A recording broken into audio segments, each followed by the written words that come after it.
Herzlichen Glückwunsch an dieser Stelle für die Übertragung dieser Funktionsämter.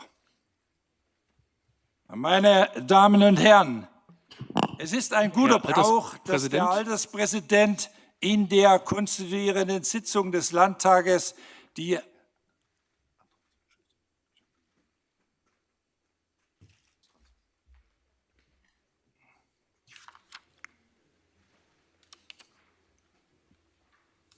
Herr Bühl. Ja, Herr Alterspräsident, an dieser Stelle, Sie haben ja vielen gratuliert, möchte ich natürlich Ihnen auch zu diesem Amt gratulieren.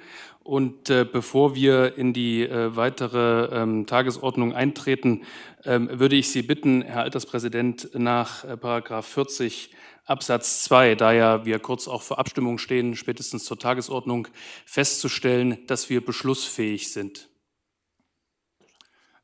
Ich nehme Ihre Meldung zur Kenntnis und werde Ihnen zur gegebenen Zeit das Wort erteilen, nämlich entsprechend der Regelung in § 31 Absatz 2 der Geschäftsordnung nach meiner Rede. Lassen Sie mich nun bitte weiter ausführen. Herr Alterspräsident, mit voller Gebühr, aber der § 31 Absatz 2 sieht nur vor, dass nach Reden, dass die Aussprache erfolgt zur Geschäftsordnung. Aber wir befinden uns ja gerade in der Aufstellung der Tagesordnung. Und ich hatte einen Antrag gestellt. Sie sagen, Sie wollen das an dieser Stelle nicht machen. Dementsprechend würde ich beantragen, nach § 121 Absatz 2 dann auch darüber abzustimmen. Ich wiederhole mich. Ich nehme Ihre Meldung zur Kenntnis und werde Ihnen zur gegebenen Zeit das Wort erteilen. Dann muss ich noch mal widersprechen und bitte darum, dass an dieser Stelle auch die parlamentarischen Geschäftsführer nach vorne gerufen werden. Denn ich habe einen Antrag gestellt, abzustimmen nach der Geschäftsordnung und ich bitte darum, dass diese Abstimmung auch erfolgt. Parlamentarische Geschäftsführer? Moment. Ich bitte um eine Unterbrechung der Sitzung.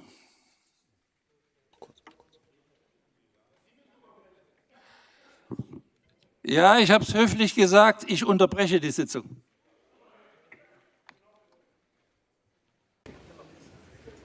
Also, die parlamentarischen Geschäftsführer haben sich geeinigt, dass ich zunächst meine Rede halte.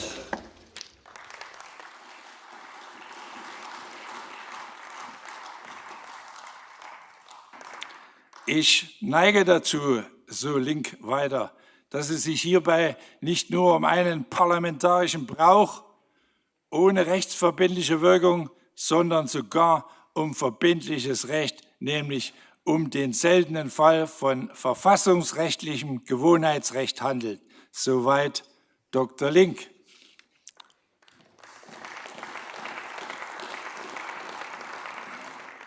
Aber wie dem auch sei, wer argumentiert, dass es kein Recht auf Gewähltwerden gibt, lässt Wesentliches einfach außer Acht. Er lässt außer Acht, dass es neben dem formalen Recht auch den Geist des Rechts, den Geist der Gesetze gibt, der unter anderem in den parlamentarischen Gepflogenheiten zum Ausdruck kommt. Und er lässt außer Acht, dass man am Ende die parlamentarische Demokratie untergräbt, wenn man den Geist dieser parlamentarischen Demokratie beiseite schiebt.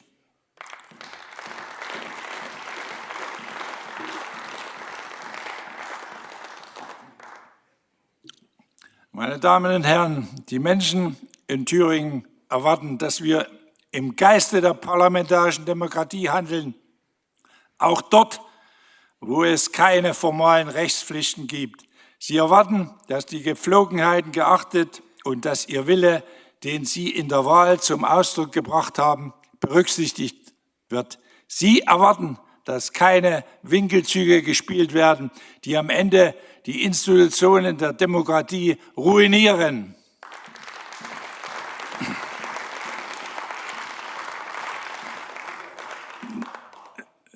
Die Thüringer Bürger haben uns mit der hohen Wahlbeteiligung einen Vertrauensvorschuss gewährt. Wir dürfen dieses Vertrauen nicht verspielen, wenn wir nicht eine Abkehr der Menschen von der parlamentarischen Demokratie provozieren wollen.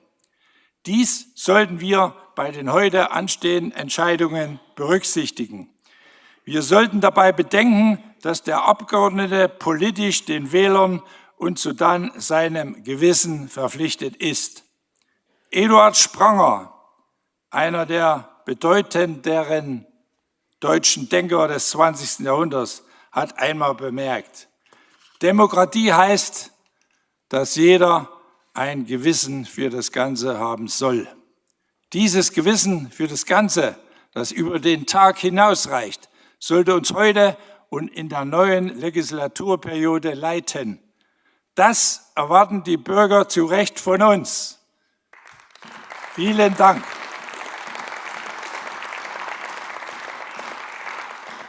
Gestatten Sie mir nun folgende Hinweise zur Tagesordnung. Über den Verlauf dieser konstituierenden Sitzung des 8. Thüringer Landtages, das ist Ernennung der Schriftführer und gehört zu meiner Rede.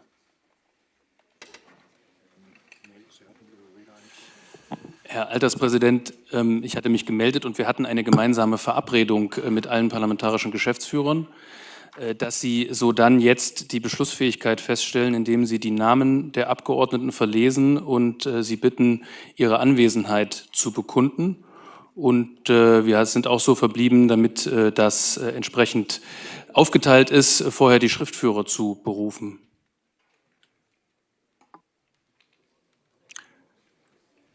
Ich unterbreche die Sitzung. Den 19. September datierende Einladung zur heutigen ersten Plenarsitzung führt Herr Treutler, ich habe einen Geschäftsordnungsantrag gestellt. Herr Treutler, Sie haben eben gesagt, Sie wollen nach der Geschäftsordnung, die gilt, verfahren. Dann haben Sie bitte die Geschäftsordnung auch zu. Ich entziehe Ihnen das Wort. Herr Treutler, hier steht in der Geschäftsordnung in Paragraph 1 Absatz 4, dass die Beschlussfähigkeit vor dem Präsidentenwahl zu erklären ist. Und das wollen wir jetzt tun. Sie schaden hier der Demokratie, indem Sie den Mehrheitswillen dieses Hauses ignorieren, wenn wir nicht die Geschäftsordnung jetzt auch anwenden. Ich verlange von Ihnen, die Geschäftsordnung anzuwenden. Es gibt einen Antrag, den habe ich gestellt. Sie haben den zu vollziehen.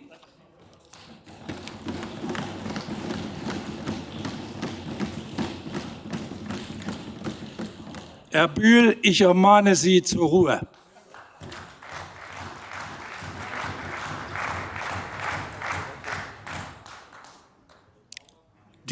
Ich möchte meine Rede zu Ende führen.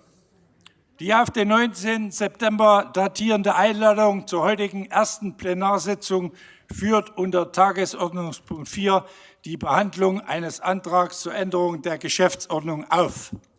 Die Behandlung dieses Antrags soll demnach erfolgen, noch bevor sich der Landtag überhaupt konstituiert hat. Die Konstituierung des Landtages aber ist nach herrschender Auffassung erst erfolgt, wenn ein Landtagspräsident gewählt ist. Herr Treutler, ich widerspreche vehement gegen Ihre Ausführungen. Ich widerspreche. Es gibt einen Geschäftsordnungsantrag. Ich widerspreche. Sie haben diesen jetzt abzustimmen. Ich erteile Ihnen einen Ordnungsruf. Herr Treutler, Sie haben jetzt abzustimmen. Ich widerspreche auch diesem Ordnungsruf. Unterbrechen Sie meine Rede nicht. Ich erteile Ihnen einen zweiten Ordnungsruf. Was Sie hier treiben, ist Machtergreifung.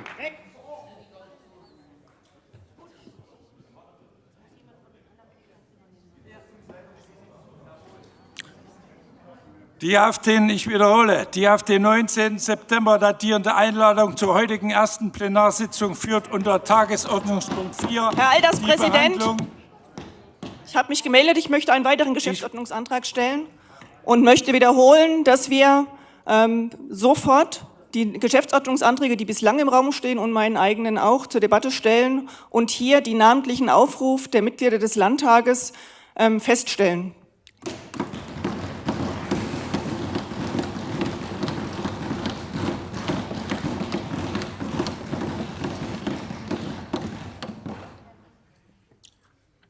Wie Wie gesagt, ich führe erst meine Rede zu Ende. Das ist nicht Bestandteil der Geschäftsordnung, unter der wir hier befassen. Die Geschäftsordnung sagt sofortige Behandlung eines Geschäftsordnungsantrages. Erfolgen, noch bevor sich der Landtag überhaupt konstituiert hat. Dem widersprechen wir. Die Konstituierung des Landtages. Aber Herr Präsident, wir beantragen Unterbrechung der Sitzung. Wenn ein Landtagspräsident Herr Präsident, die BSW-Fraktion beantragt Unterbrechung der Sitzung. Ja. Nein, sofort. Ja, ich unterbreche sofort. 30 Minuten. Heute werden hier alle parlamentarischen Geflogenheiten eingerissen von den Kartellparteien bzw. deren Fraktionen. Das ist ein Trauerspiel und das ist ein Tiefpunkt des Parlamentarismus des Thüringer Landtages. Eine Schande, die die Kartellfraktionen hier veranstalten.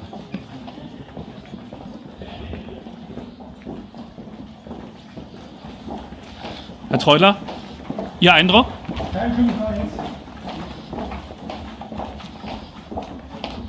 Frau Musal, Ihr Eindruck?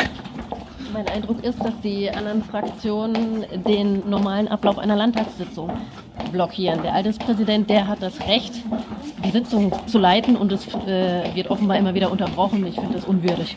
Hat er es wenigstens geschafft, seine Rede inzwischen zu vollenden? Nee, das wurde ja jetzt wieder unterbrochen durch einen Antrag auf Unterbrechung. Schon wieder 30 Minuten, oder? Ja, aber wir hoffen, also die Hoffnung stirbt ja zuletzt, dass die anderen Fraktionen den Alterspräsidenten die Sitzung ordnungsgemäß durchführen lassen. Alles klar. Vielen Dank.